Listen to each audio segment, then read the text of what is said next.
Selamat jumpa di Katekesi Sinode ke-7 KAM dengan tema Makna Teologis Sinode, berjalan bersama sebagai wajah gereja. Saudara-saudari terkasih dalam Kristus, semoga Tuhan memberimu damai. Hari ini kita akan coba bedah sama-sama sebuah kata yang sering sekali kita dengar, yaitu sinode. Tapi kita akan melihatnya jauh lebih dalam, bukan cuma sekedar rapat atau pertemuan biasa. Kita akan gali makna teologisnya. Oke, kita mulai dari sini ya. Kalau kita dengar kata sinode, seringkali kan ada gambaran yang langsung muncul di kepala kita. Dan biasanya gambarannya itu sangat administratif atau organisasional. Coba deh, kita jujur sama diri sendiri. Apa sih yang pertama kali kepikiran waktu dengar kata itu? Apakah sesuatu yang terasa sangat rohani, atau justru sebaliknya? Nah, kemungkinan besar, ini kan yang ada di benak kita. Rapat besar, forum buat bikin program kerja, agenda-agenda yang padat, atau bahkan kita lihat ini cuma sebagai alat teknis aja buat menjalankan organisasi gereja. Sebetulnya itu semua nggak salah, tapi itu baru di permukaannya aja. Nah, coba kita lihat pergeseran cara pandang yang luar biasa di sini.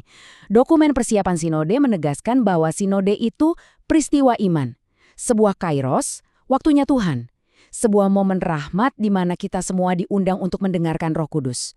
Ini mengubah segalanya.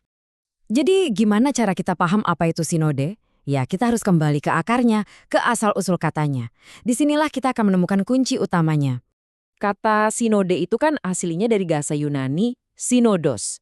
Sin artinya bersama, dan hodos artinya jalan atau perjalanan.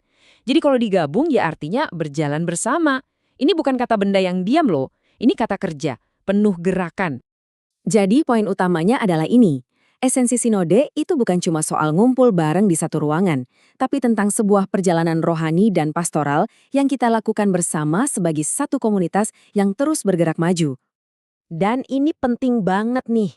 Berjalan bersama ini bukan sekedar metode atau cara kerja ya. Ini adalah ekspresi paling sejati dari siapa kita sebagai gereja. Inilah wajah kita. Nah, gambar ini menunjukkan bedanya dengan jelas banget. Di satu sisi, kita bisa lihat gereja sebagai institusi yang statis, yang mapan.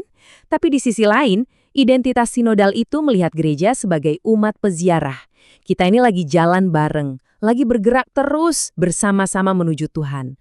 Lalu, berjalan bersama ini wujudnya gimana sih?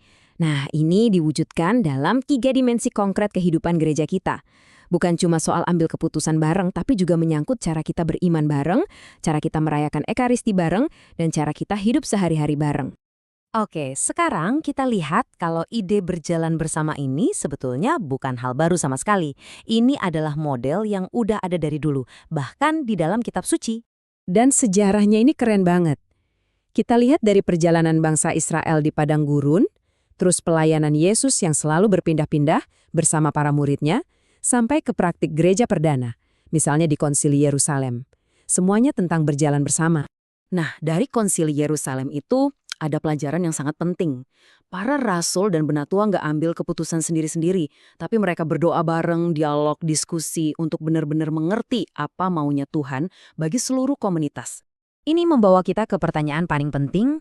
Terus, apa artinya semua ini buat kita? Buat saya, buat Anda di kehidupan kita sekarang.